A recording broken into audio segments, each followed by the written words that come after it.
What's up, guys? It's Ryan from Windfall MTG, and here on this episode of Powering Up, I talked to Jordan and Nash about overpowered black spells, or more aptly, probably black spells you should consider running. We each composed a top 10 list, and this is the discussion we had. Hope you enjoy. Which one of you wants to start us off with your definition? I mean, it's your podcast. Dude, you said this last time. I did. Consistent branding. Okay, my definition of consistent. Shut up. My definition of powerful is in the decks they're good in, they are like far and above any other card in terms of their efficacy.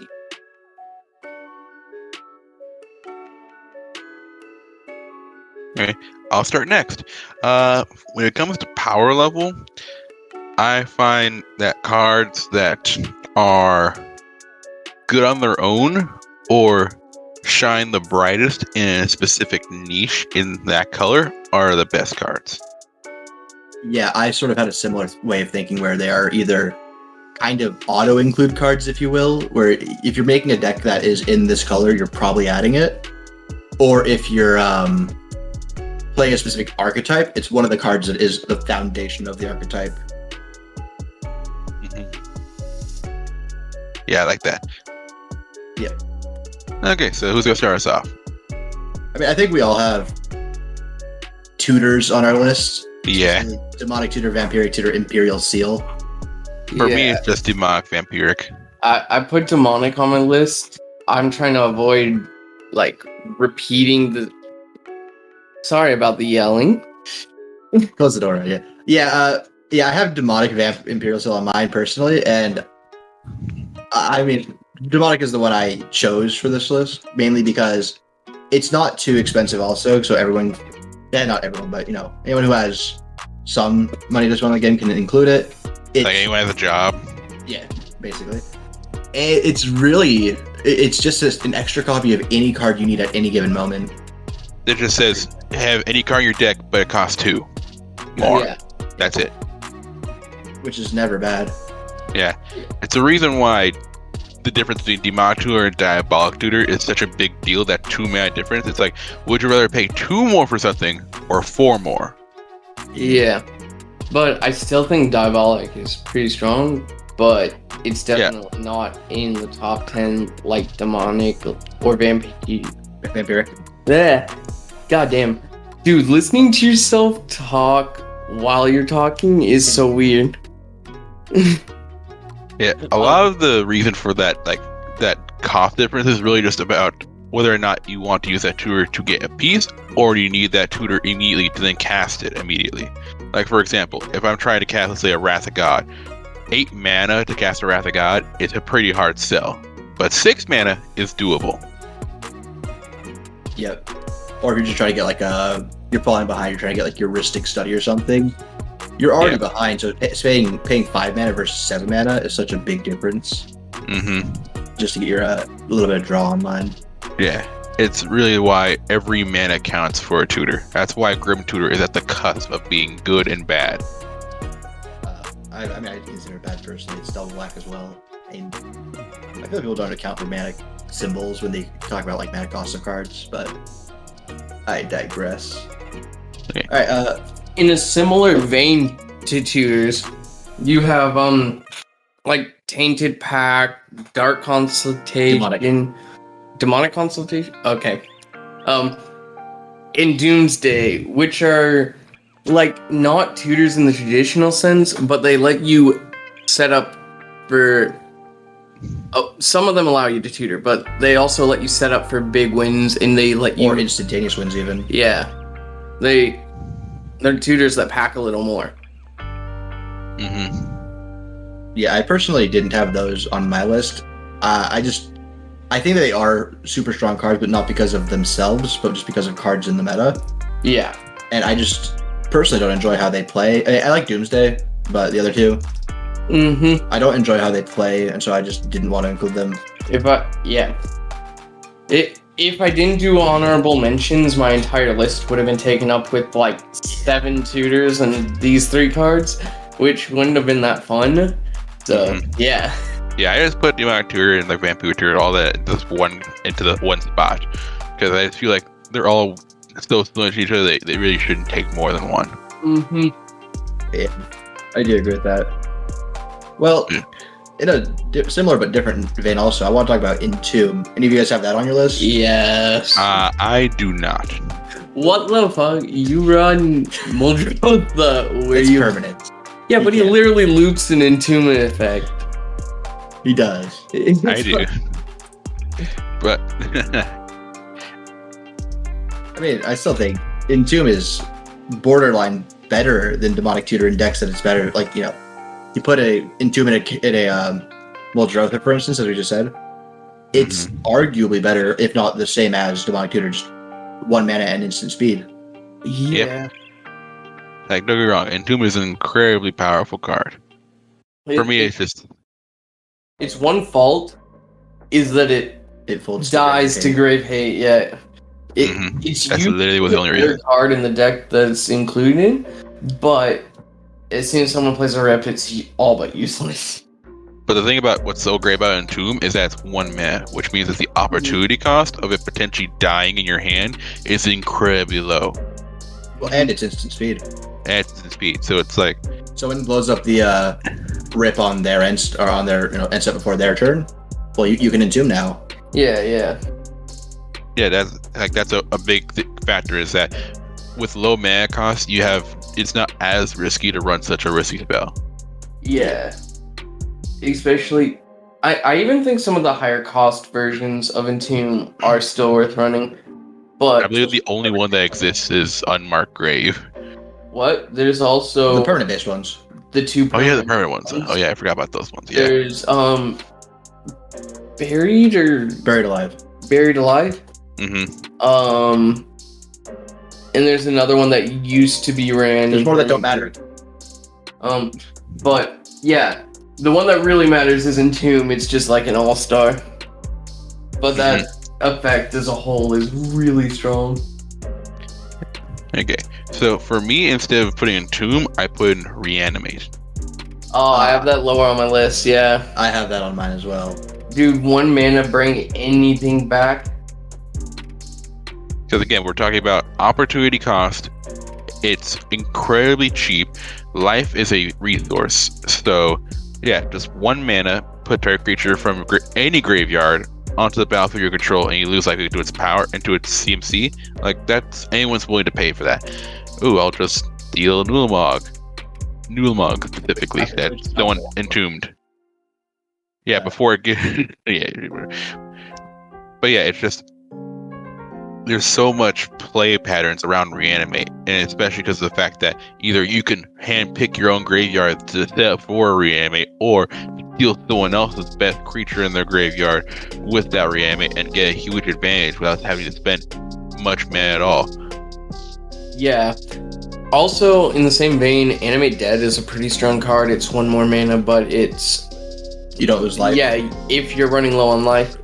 And that's like kind of the big trade-off that caused it to not make my list.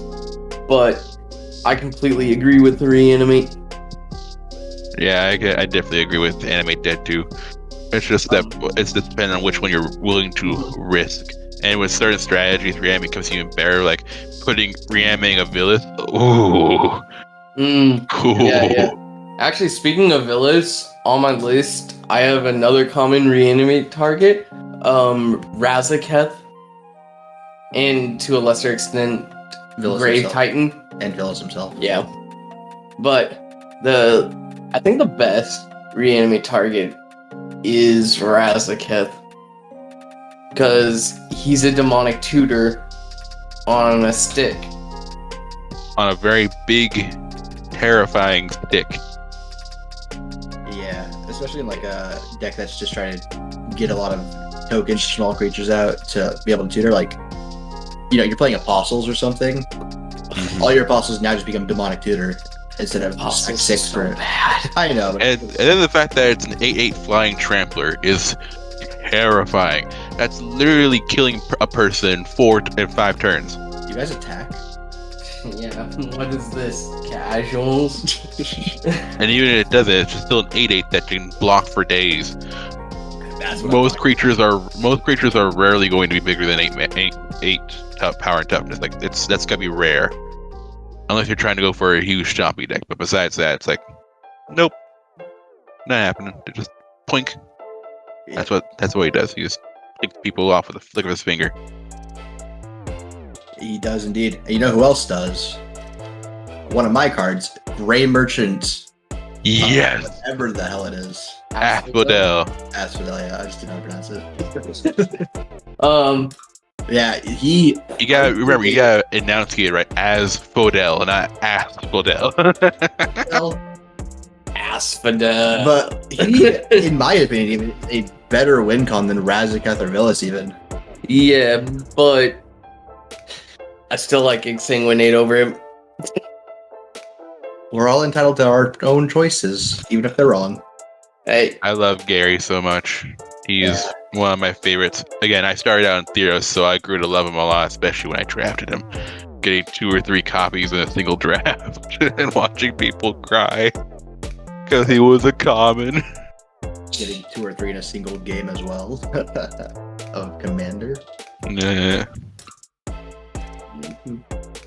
I had Torment on my list over Gary and Exsanguinate, but they were honorable mentions. Yeah, I also had Torment on my list as a different card because I feel like they serve different purposes. I also had Torment on my list. But yeah, the thing was, what makes Gary so amazing is that he has an incredibly simple floor that's worth playing on its own without any other any other cards they offer devotion. But the height, it's literally a kill spell. A kill all players spell. If you have any synergies around like flickering or cloning or reanimating him, then it becomes a kill in himself, even if you don't have more devotion cards. Yeah. Because on its own, you're dealing 2 to everyone and gaining 6 life. That's so amazing. Whatever your commander has, assuming it's out. Yeah, what other is plus whatever other devotions. Like on its own, that's a 6 life. That's a 6 life. That's actually a 12 life swing. Yeah, that's a 12 life swing. That's incredible. Yep. Mm-hmm.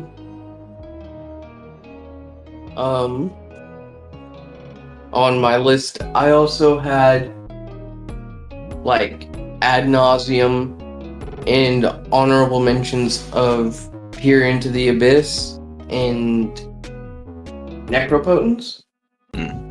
Yeah, for me, I had Ad Nauseam and Dark Confidant as an auto mentions, and instead I put Necropotence in that spot, just because I feel that with Necropotence, pretty much any deck in black can somewhat reasonably run it without having to do any opportunity costs or have to make any changes to your deck. While with like decks like Ad Nauseam, you really want to be like a life gain deck or a low CMC deck. Necro can fuck over its deck if it's a graveyard deck. Well, also Necropotence has triple black pips. Yeah, so Which is also, if you have 3 or more colors, I'd say. yeah. That's also a thing. But I actually had both of them on my list for different reasons, because I view Ad Nauseam as like, your Blue Sun Zenith kind of card, a mass draw spell, whereas Necropotence I view as more like a Ristic Study, sort of consistent draw spell. When I use Necro, I usually You can use it as there are 2 types of decks. So in Rakdos, Necro is a Ristic Study, but in like any other deck that's remotely consistent on its own, Necro, I'm paying 37 and trying to end on end step. Yes, So- Sir player. Hey, Zer is fun. And Alright, I don't think he's fun. on the topic of Dark Confidant, right? Because Jordan has that on his list. Yeah, there's an honorable mention, he said. Yeah. I have Bob/Phyrexian Arena as one of my includes. That's a good one, yeah. Because I view those more so as like the Ristic Studies of Black. I don't disagree with that. I think if you have a 2-hour curve, I think Bob is actually detrimental to you. But if you're playing like a low to the ground deck, like a deck that wants to run ad nauseum, it's not bad. But I just think Phyrexian Arena is good overall, especially if you're trying to be like a very resource, like depriving your opponents of resources instead of like being an explosive deck. The only downside to Phyrexian Arena is the fact that it's only once on upkeep, and drawing it late game can sometimes be a downer. Yeah. But that's pretty much it. Same with Sylvan Library though. In certain decks that want to abuse mainly Paradox Haze, right? It does get a little better. And yeah. So on to stuff like Bob, I want to talk about Bolas's Citadel. That's a card I have on my list. Oh my god, I I completely forgot about that. I actually grouped that with Necropotence as well. Because I viewed those two as my consistent form of value. It's more explosive consistency. Actually, that is kind of Necro. Yeah. Yeah. Because they're both permanent base card draw. And they let you pay light. And they both let you pay light for it. Yeah. Yeah. No, but Bolas Citadel is so strong. It also has a wind contact onto it for some reason. Oh yeah, that's just like feature creep. It's ridiculous. Sorry. Yeah. I remember back when Bolas Citadel first came out, and everyone thought, "Ooh, this is pretty cool." It was literally like for like $1 for 3 months, and then suddenly out of nowhere it started spiking up to $5, and now it's like around $8 now. Just like Smothering Tithe, but instead of a few months, it was a few days. People learn from their mistakes. Yeah. I mean, Yep. I should have gone off with Smothering Tithe when I could have. I'm so stupid. Preach, dude, preach. Yeah. Anyone else have other cards? But yeah, talking about Bolas Citadel, what really separates it from Necropotence is that it's a lot more explosive in that you could set up a whole board state all at once out of completely nowhere if it resolves. Yeah. You get lucky. Like, just getting... It's a lot like Adnos in that sense. Yeah, in that just getting like 2 or 3 spells off of it, off the top, will make it more than worth what you pay to cast Bolas Citadel. Yeah. Hell, even getting one sometimes, depending on what it is. Yeah, like playing a land, casting a Sylvan Library, casting a ramp spell, casting a couple creatures here and there, and then stopping is just, that's fine. That's perfectly fine. Just casting a Razaketh off top. like it can get dangerous at times with how fast, how addictive it is to just cash stuff on top, but at the same time, it's just so powerful. You see me play Yarok, man. I'll go to 1 life using it. You've already gone to 1 life like 3 times in a single game with Yarok. That really annoyed me so much when that happened. And the worst part is, I was the one responsible for that, because I cast Chaos Orb and you got it off the top. I was so annoyed. Oh boy. That was funny. Alright. So, speaking of removal spells. Oh, I was gonna go with... Shut up, I had a segue. Okay. I have Feed the Swarm on my list. Yeah. I had that honorable mentions. God damn. I'm sorry, I'm just gonna go with it. My card, I'm going. It's just necessary in mono black. I don't want to run it. Also Rakdos. And Maracos, yeah. It's the only form of enchantment removal in black and black red as well. And so it's kind of necessary, which I don't like, but I have to include on the list for that reason. Dude, it's a niche that is only filled by this one card. Yeah, it is the only card in black that answers enchantments. So no matter how bad it is, you kind of have to run it. This is one of those, like, it's not OP because it's strong. It's OP because it's the only card with this effect. And I find myself running it all the way up into 3-color decks, like my Grixis. I'd consider it Grixis, but that's only because the only other answer to enchantments is bounce at that point. Yeah. It's the only permanent way to remove an enchantment. Yeah. In those 3 colors. And Yeah, it's a steep cost, but if they're staxing you out, you gotta play it. Because like before Zendikar Rising came out, if you the Swarm like common, thank God for it being common. Imagine if it was rare. Dude, imagine if that was that'd be like a $30 rare. Just because of EDH as well. Yeah. Yeah, before that, the only way to get rid of enchantments was through colorless effects like Nugan or what's that? Resistance. Yeah, character resistance, right? Spine With 7. Yes, Spine of Saw. Wasn't there an Antiquities card? No, that's artifacts. Oh, Gate there's of Phyrexia. God, I debated putting that. isn't that still the only? Reserve list as well? It's not only. It's just the only repeatable way. There are other ways in mono black. I think there's one other way. I just don't recall what it is. I'm pretty sure there is one other Don't way, fact check. but I'm pretty sure it's like overcosted and like nowhere close to where it's running. 5-mana spell from Mirrodin. No, maybe Mirrodin. I think there's a 5-mana black spell in Mirrodin. I could be wrong. Whatever. Okay, moving on. They also don't have artifact removal. Mono black sucks. Yeah. So next I have is Grave Pact, in the same sense, Dictate of Erebos. I debated putting those. Oh, not specifically those, but aristocrats payoffs, if you will, on my list, but I didn't. Specifically, I was actually thinking Liliana Dreadhorde General as one, and your Grave Pact was also one that I did think about. The Grave Pact. The only reason I'd be like not inclined to include those is they don't hit every deck. For instance, if you're versus a Spellslinger or some sorts of They can't keep their mystics. What? They can't keep their mystics. Remember? It hurts Spellslinger more, I'd say. If you go wide, you at least you have sacrifice fodder. If you're Spellslinger, you have like 1 or 2 key creatures, then it completely can neuter your deck. Well, it depends on the type of Spellslinger. Like That's Mystics, true. yeah, it would fuck Mystics. But if you're playing like Jaleva, yeah. Jaleva or Kess, maybe. Kess, kind of. cedh, which is technically just an Adnos combo, but against combo, it's also pretty irrelevant. Oh no, my Scourge Familiar. Let me use my mana ability. Yeah. Oh no, I have to stack Scourge.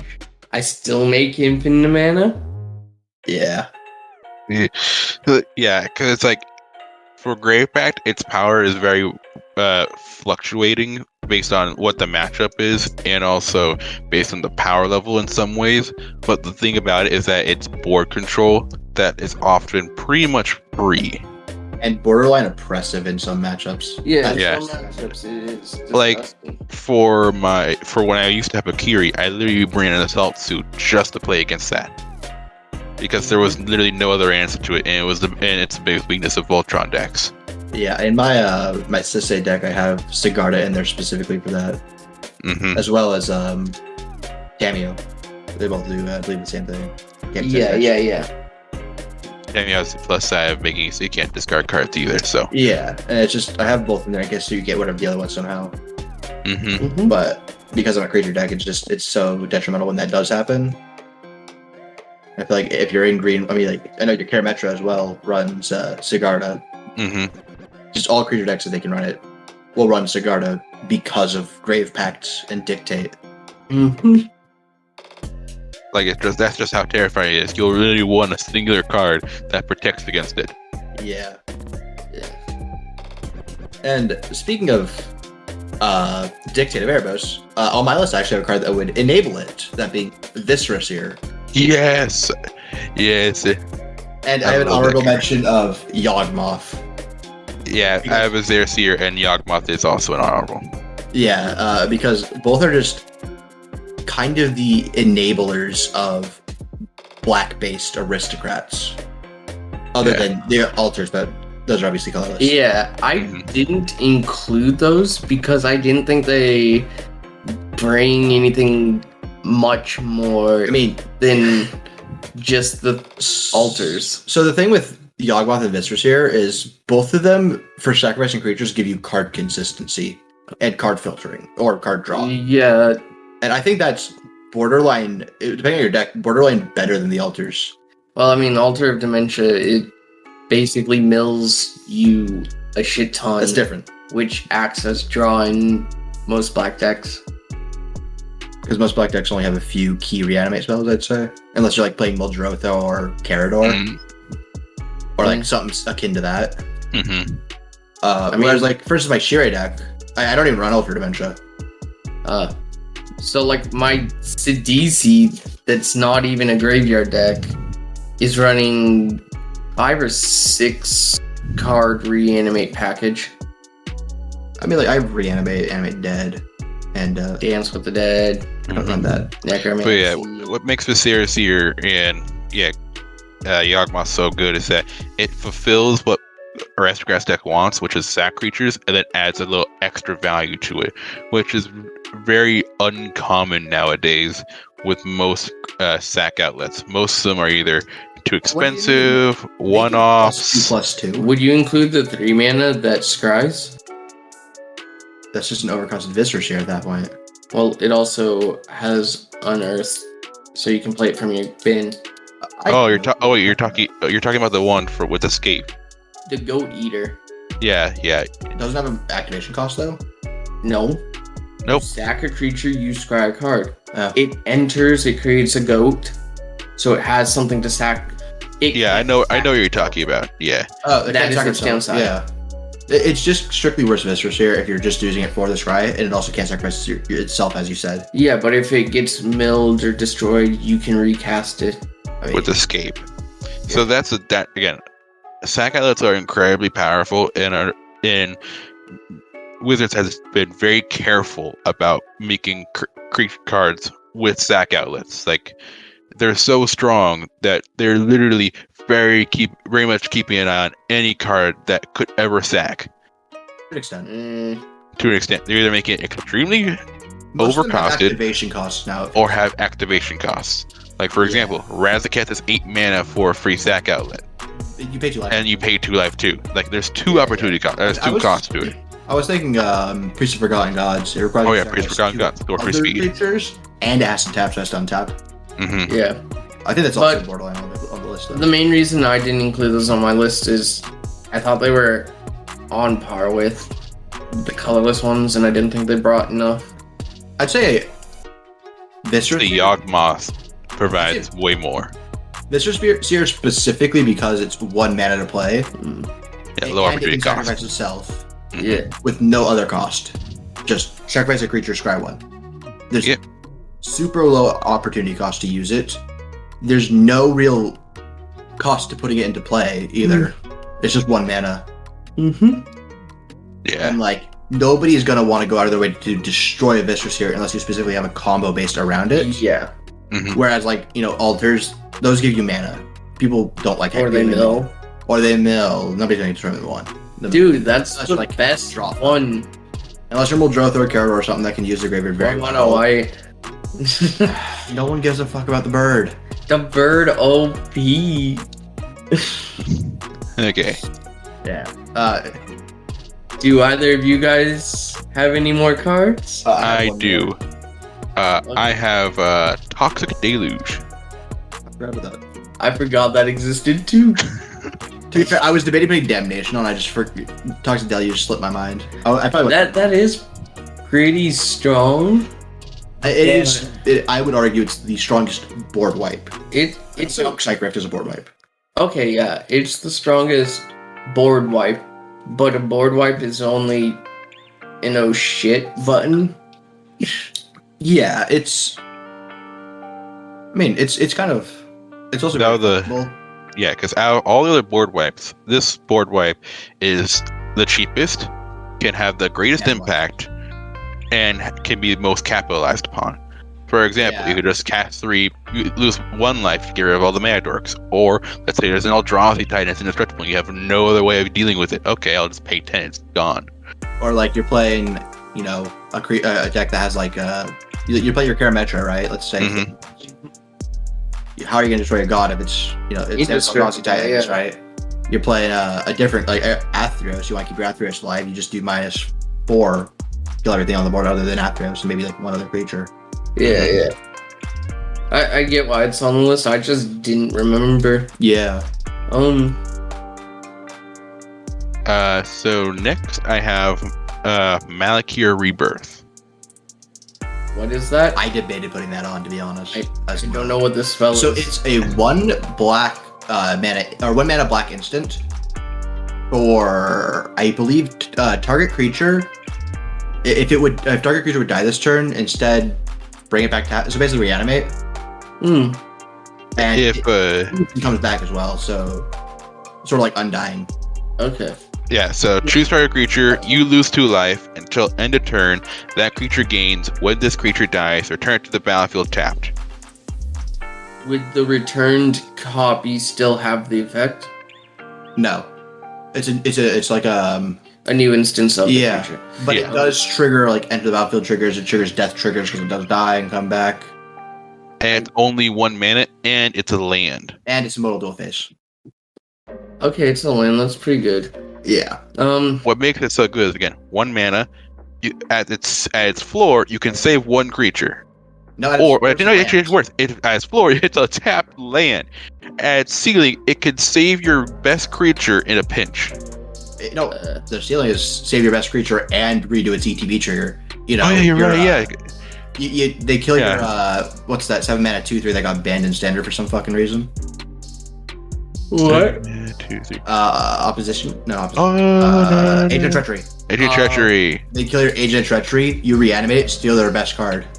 Yeah, it's so incredibly flexible. It's incredibly cheap.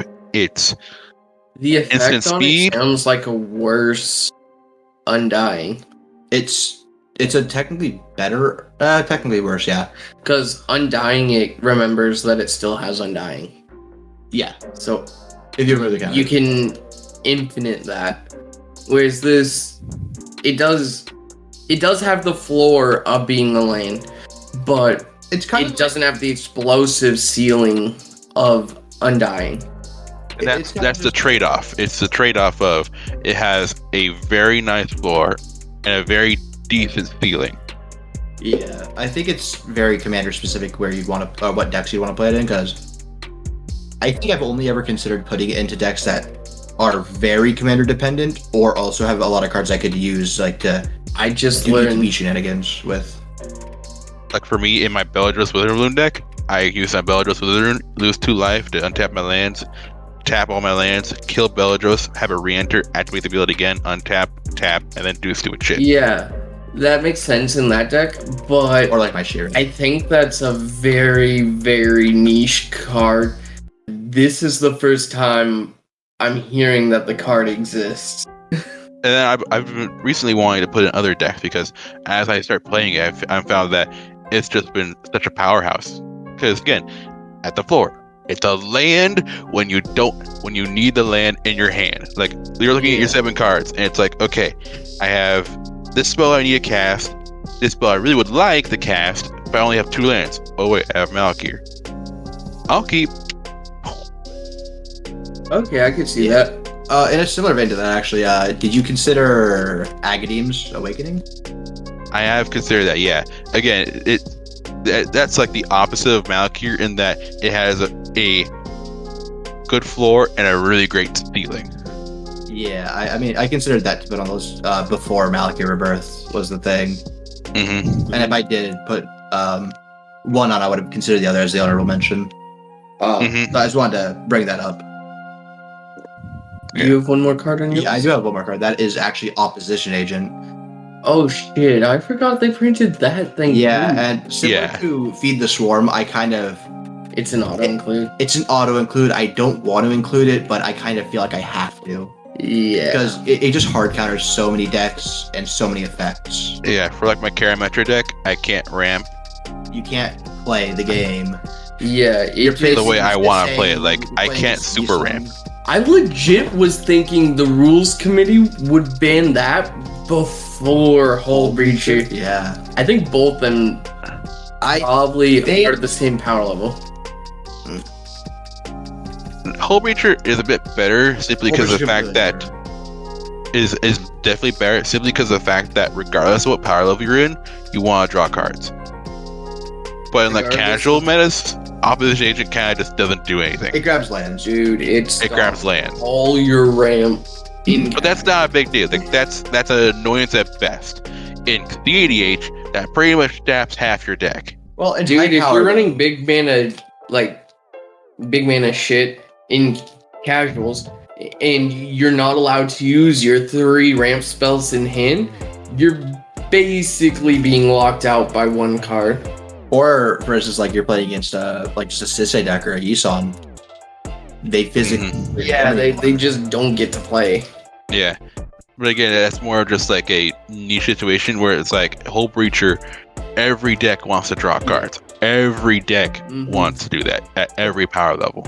Hull Breacher was obviously a bit too pushed because it replaced every draw other than the first, or other than the draw for the draw phase specifically.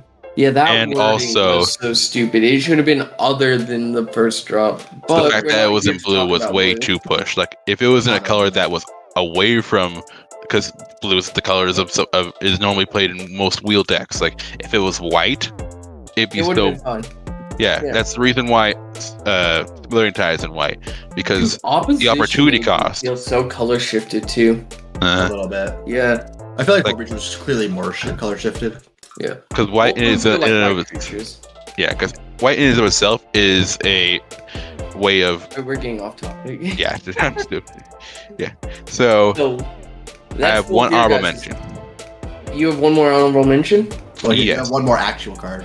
I do have one more actual card. Let's hear the actual card. So let's hear the actual card. This is kind of controversial, I think, especially with your statements earlier. I'm gonna mute you. It's Dark Ritual.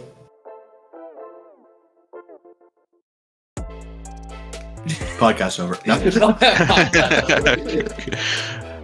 So I personally would disagree. I think it's very. It's good when you need single-use ramp, but I never see myself wanting or needing single-use ramp. Dude, I run that shit in everything. Even my Mogus Group Slug runs it. I can't think of a black deck I own that doesn't play Dark Ritual. What? Wooburg decks.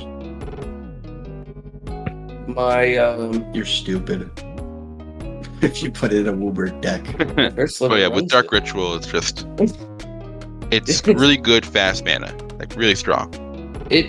And I had honorable mentions of all the other black rits because I'd say the only other one that's even considerable is Cabal. Like fast mana is always going to be good. Dude, it just really depends on what deck you're playing. The one that lets you sacrifice Cold in the Week as well.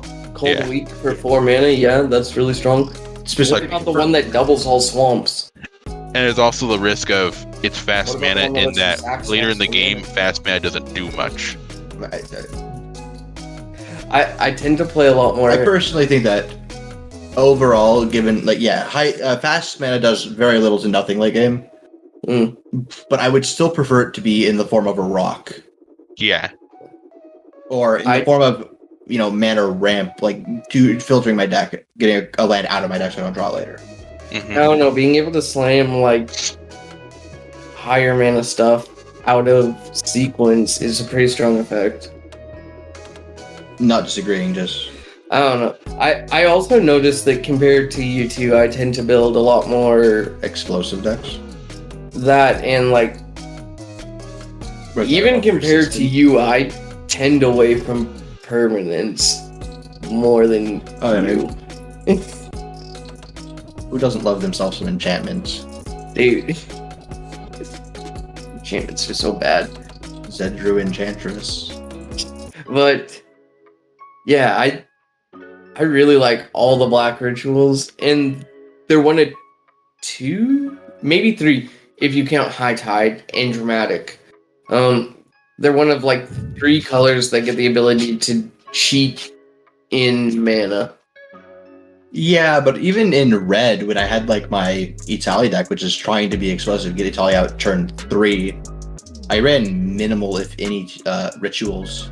I think I only ran Seething Song, and I only put that in at the very. I think I run 4 or 5 in my Infinite Combat's deck. That's different. That's a combo deck. And I run 4 of them in my 2 Stormless. That's Storm. That's different.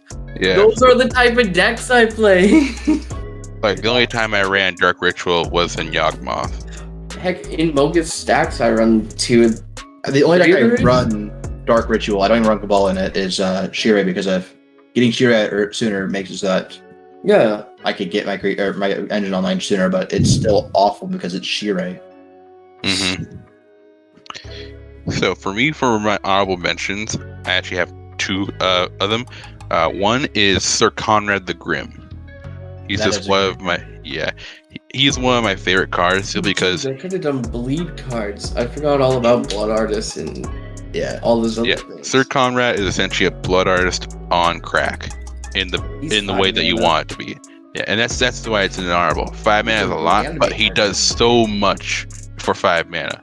Every time they go to the graveyard, every time they leave the graveyard. Yeah, but if you're reanimating him, if it's a single target reanimate, why there's better things to hit.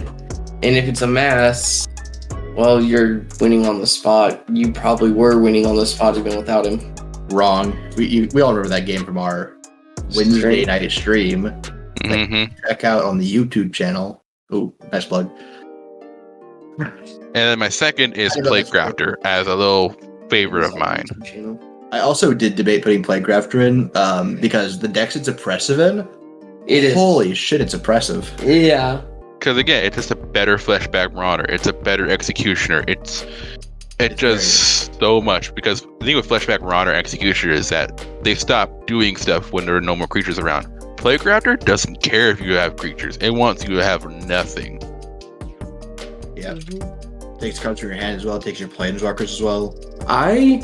The only deck I ran it in, I was underwhelmed with its performance.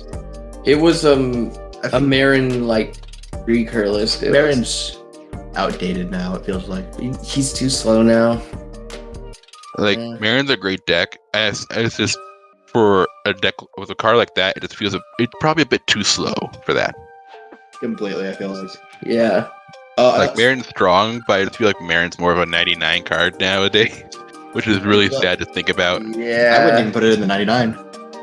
I feel like another card that I forgot to mention or not forgot to mention, but that I want to mention as well that I didn't have on my list is Chupacabra. Mm-hmm. For the same reasons as or for similar reasons to Plaguecrafter, where like in decks that you can abuse it, like in my Yarok deck, for instance.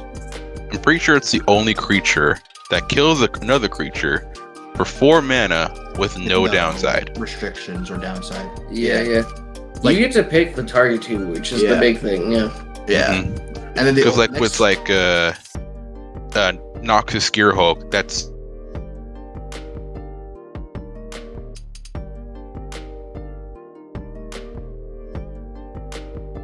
six mana as an artifact. Yeah, so that's stuff right there, but so 6 mana.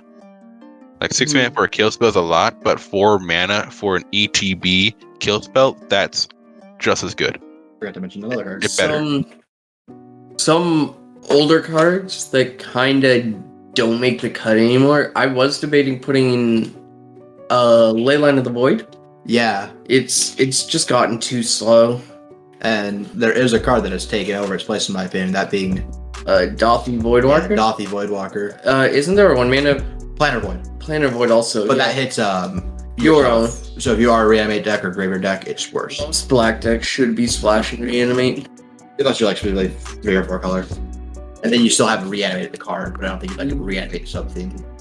Like my deck that's not even running a reanimate sub-theme happens to just be running a lot of reanimates because they're so good. The only reason I run them is it allows me to reuse my commander's effect, cedh. Yeah. That's different. That's different. Your commander sacrifices itself. You're pseudo aristocrats. Come on. Heck, my Grixis Storm runs me enemy spells. So then, everyone. I believe so. Okay.